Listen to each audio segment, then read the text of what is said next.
ভগবান বললেন,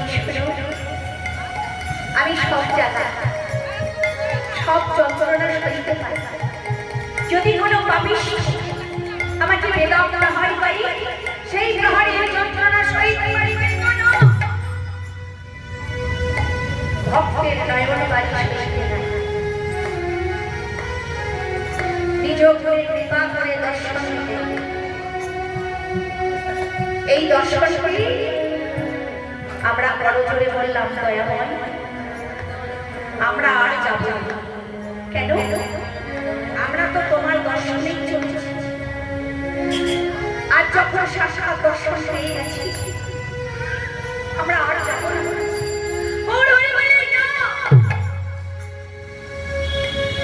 এখানে তুমি থাকতে পারবে, এখানে থাকলেই মাতৃ হত্যার গায়ে শত শত পাপে সংস্কারিত করে।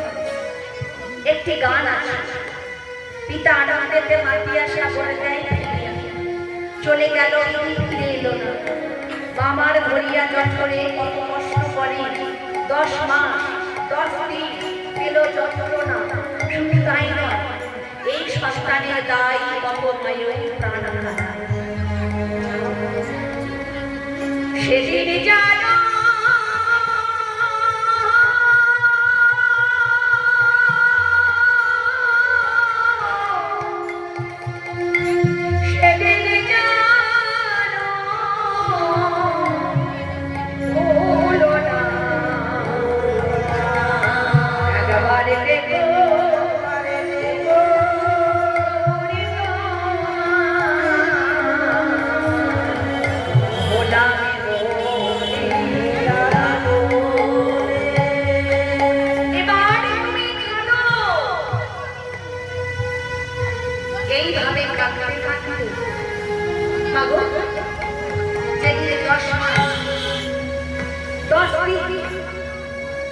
পরিপূর্ণ হয়ে গেল। এই মাতৃ কারাগার হইতে নবতার এই মায়াময় সংসারকে দর্শন করলাম। যেমনি দর্শন হয়ে গেল,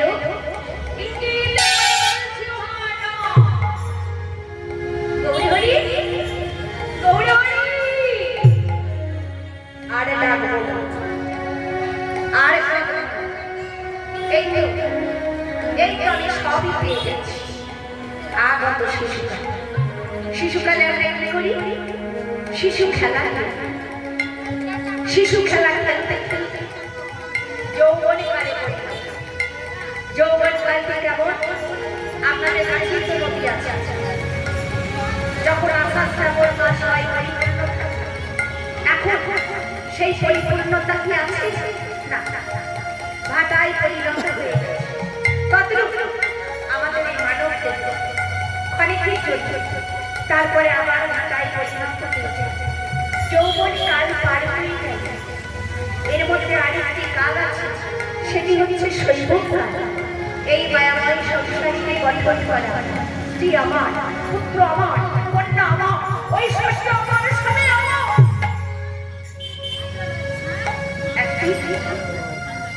কাউকে দেওয়া যায় আমার আমার আমার আমার বৃদ্ধকালে বলব মানুষ তখন কেউ ভালোবাসে সবাই মনে করি সংসারী জড়িয়া এ জল যার সেই পূর্বের দিকে অনুসরণ করে নয়নে জলে ভেসে পারি না আর পারি না এই যে জ্বালা সহিতে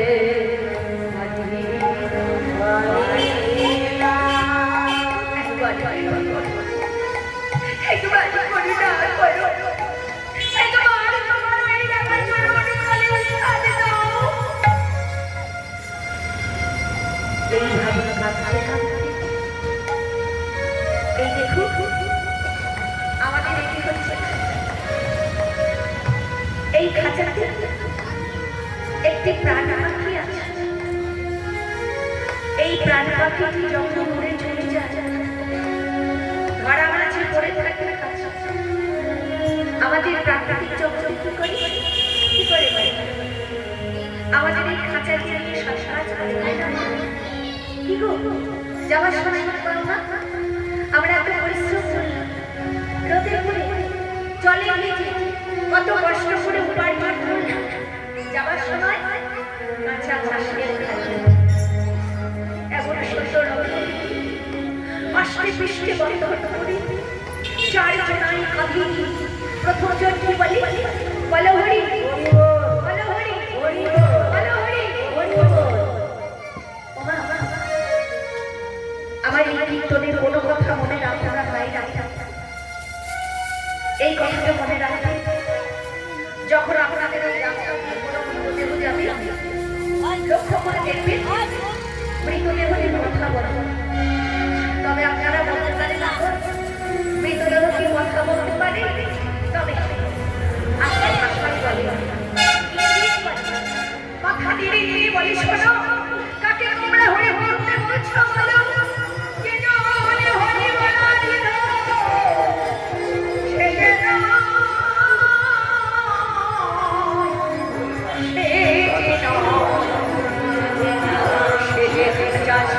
ছেড়ে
মায়েরা, আমার বাবারা বলতে পারেন তোমার কথা গাছতলায় গিয়ে মরে আছে। শোনো, আমাদের দোতলা ঘর আছে, পালঙ্ক পাতা আছে, আমরা প্রত্যেকদিন সেখানেই শয়ন করি। তবে শোনো, আজকে দোতলা, কালকে একতলা, পরশুদিন বাইরের ঘর, তারপরে দিন বারান্দা, তারপর আত্মীয় স্বজন এসে বলবে এখন ওকে ঘরে রেখেছিস কেন? গাছতলায় গাছতলায় বলতে তুলসী তলা, উত্তর দিকে মাথা করে বলবে এটি এইবার তোমার উত্তরাগস্তে যাবার সময় হয়ে গেছে।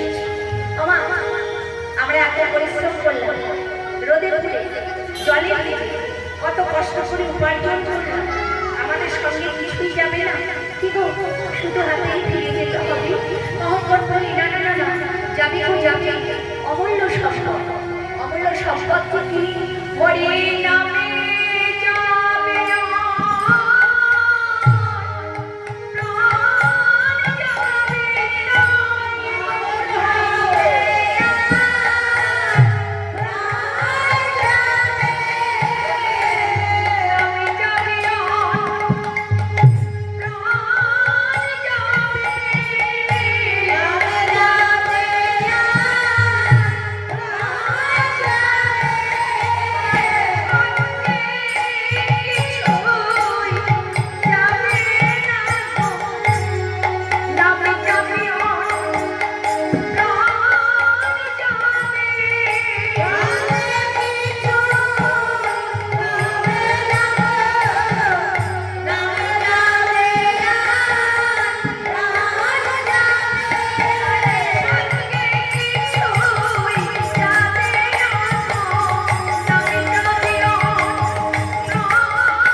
তাই তো?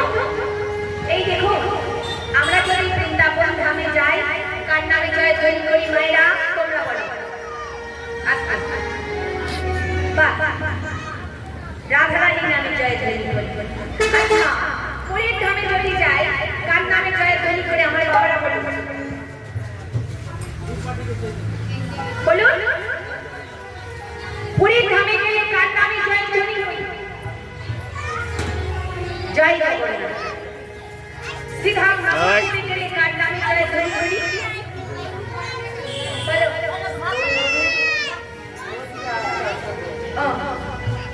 আচ্ছা, তাহলে বর্তমানে এখানে কে এসেছে? গৌর হরি। তাহলে গৌর হরি নামে জয় ধ্বনি করতে হবে তো কি? তোমরা সবাই করবে তো? আমারই গোবরে লোরে সোনা নদিয়া। আমার মায়েরা উলুধ্বনি জয় ধ্বনি, আর আমার বাবারা হরি ধ্বনি শঙ্খ ধ্বনি। আমার গৌরকে দর্শন করতে গেলে গৌরের নামে জয় ধ্বনি করতে হয়। তাহলে আমার মায়েরা উলুধ্বনি শঙ্খ ধ্বনি, আর আমার বাবারা হরি ধ্বনি জয় ধ্বনি। আমার গৌরে লোরে সোনা নদিয়া, উলুধ্বনি শঙ্খ ধ্বনি শব্দ শোনা যায়।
অচাম্বিতে মানে হঠাৎ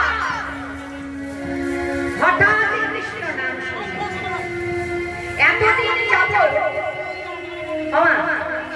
আমাদের নবদ্বীপে যারা হরি নাম করত, যেমনি আমাদের হরিকে দর্শন করত আর সবাই সবাই মনে মনে মনে মনে নাম করত, কারণ না নাম। কিন্তু আজ সেই গৌর হরি হঠাৎ কৃষ্ণ নাম শুনে অচাম্বিতে কৃষ্ণ নাম শুনে মনে আজ বহু আনন্দে আত্মহারা। তবে অন্যান্য দিন যা নাম শুনে আজকে কিন্তু আজকে আলাদা ধরনের নাম।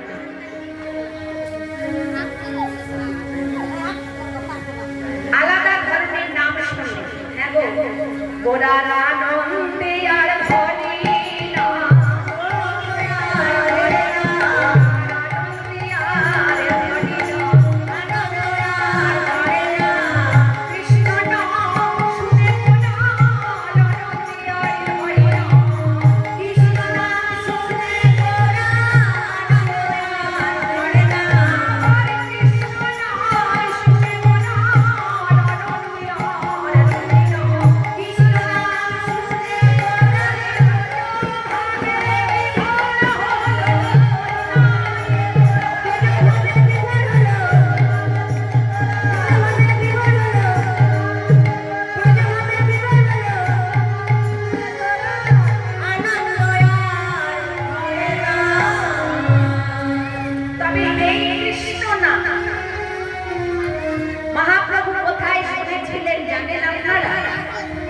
আমি জানি, আপনারা জানেন।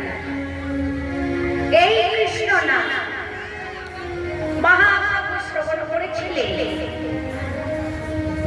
গয়া ধামে।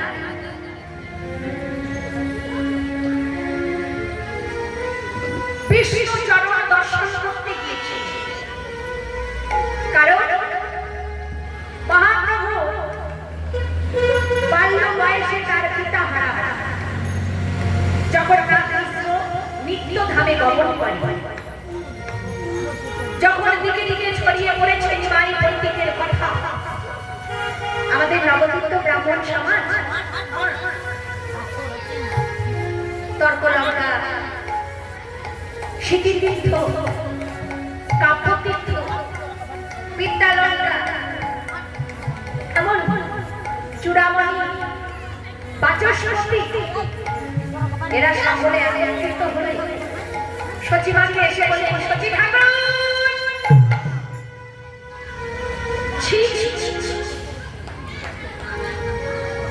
তোমার নাকি নাই দিগ্বিজয়ী পণ্ডিত হয়েছে, যে শ্রাদ্ধ সম্পূর্ণ করে না সে আবার পুত্র কি গো পুত্র হয় জানো? মহাপ্রভু তখন নিজেই ঘরে দুয়ারে কথাটি শুনে শোনা মাত্র মায়ের কাছে আদেশ নিলেন, মা গো তুমি আমাকে আদেশ দাও, আমি গয়া থেকে পিতৃ শ্রাদ্ধ সম্পন্ন করব। মাতৃ আদেশ নিয়ে মহাপ্রভু গয়া ধামে গেলেন।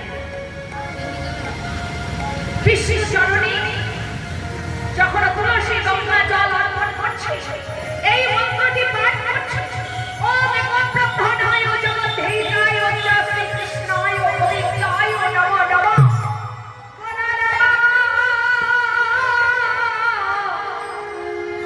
সেই বনজির কথা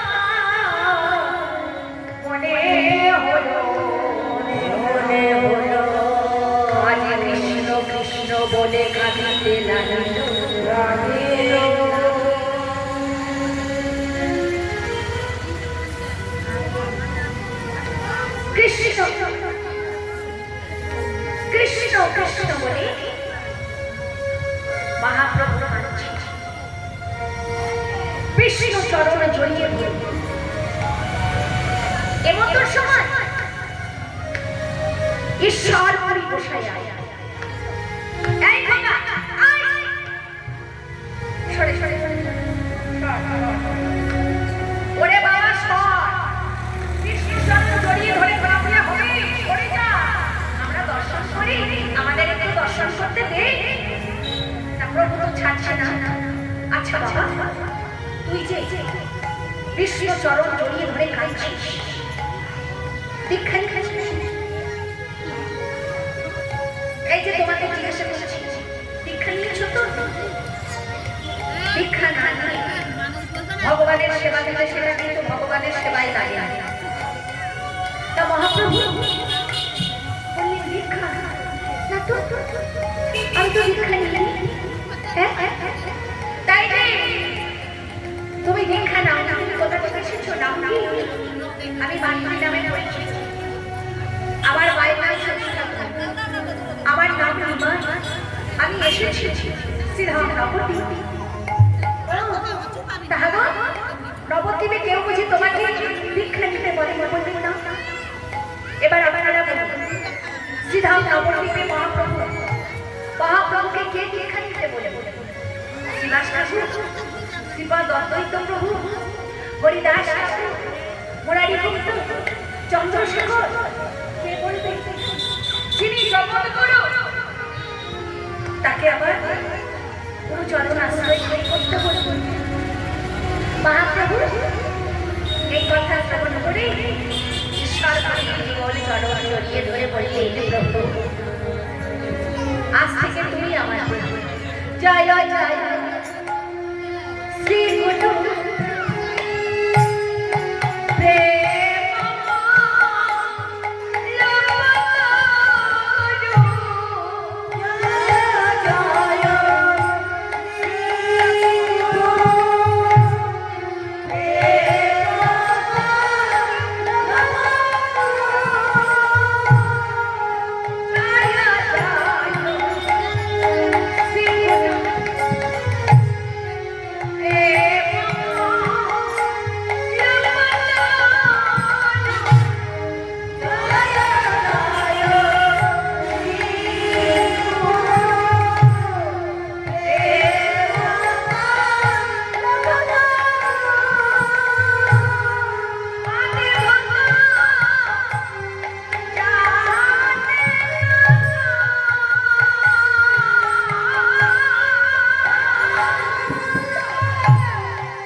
महाप्रभु के नाम दिले जेमिनी नाम दिले नवयन